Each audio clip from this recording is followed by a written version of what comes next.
Last season, the FA recorded more than 144 incidents in which racism was an aggravating factor.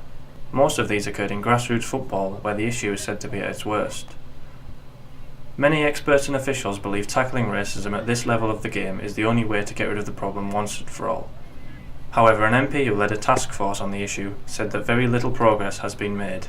I investigated whether enough is actually being done to tackle racism in grassroots football. In terms of the number of cases that we deal with on a discipline level, we would probably deal with 6,000 cases per season here in North Riding in terms of general discipline. Now, of those 6,000 cases that we deal with, ones that would specifically involve an allegation of racism, we'll probably only deal with 1 or 2 incidents per season. So it's not a widespread problem, but obviously 1 or 2 cases is still 1 or 2 cases too many. It may be that there's a reporting issue and that there's more of it happening out there and people are not reporting it to us. But obviously we can only deal with those cases that are reported. I think there's a definite need to focus upon grassroots football in terms of education, certainly with players at the younger age groups, but across the board really in terms of volunteers and coaches. But I don't think it's solely the responsibility of grassroots.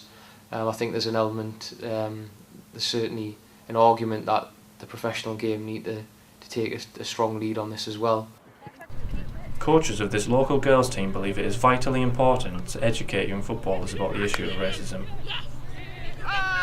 Right from a very young age, children learn from the coaches, they learn from the managers, they pick up on what the teammates say, they pick up on what goes on all over. So I think that at grassroots level, if you teach kids the right way from the start, if you teach kids about racism the right way and teach them that it's not acceptable, then it's more likely that they're going to know that it's not acceptable. But if they're not taught from an early age, then I think that it becomes an issue.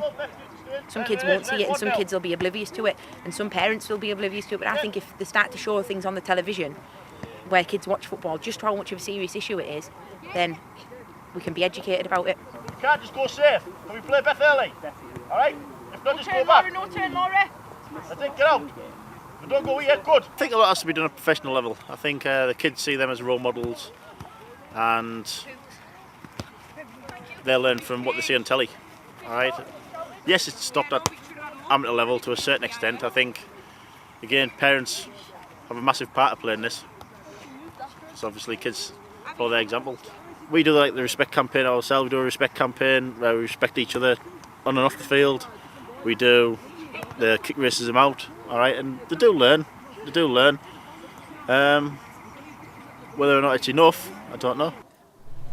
Show Racists and the Red Card are experts on the issue, as they are an anti-racism charity that use top footballers to help educate against racism. I think football's at a crossroads. I think it's a lot, let's acknowledge how much work's been done in the first place. The game itself has come a long way in the last 20 to 30 years. But it would appear that in the last 18 months or so that racism started to rear up its ugly head again in the game. I think there's a way of solving the issue, and the way to solve the issue is education. The whole premise of our campaign is working with young people. Young people are more willing to learn, more willing to listen, more willing maybe to voice opinions that may be controversial, but until you know how somebody thinks, it's hard to maybe counter that.